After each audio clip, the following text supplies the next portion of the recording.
Yung iba, nagsasabi na, huwag mo na lang kasing paakyatin sa kama nyo para hindi na nagkakaroon ng balahibo. Pero, alam mo yun, parang baby mo na sila, parang friends mo na rin sila eh. So, inaya ko na lang silang umakyat. Instead na problemahin mo yung mga balahibo na yun, di ba? O kaya para hindi mo na siya paakyatin. Eh, happiness ko yun eh, na nandito din sila sa kama, di ba? Pag may time na.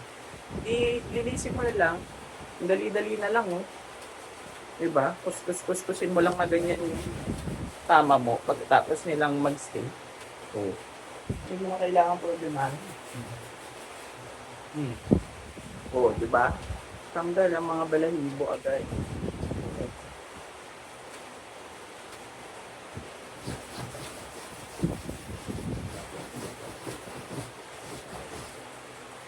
Ayan. Diba? Ang bilis lang. Oh, nakababa na siya.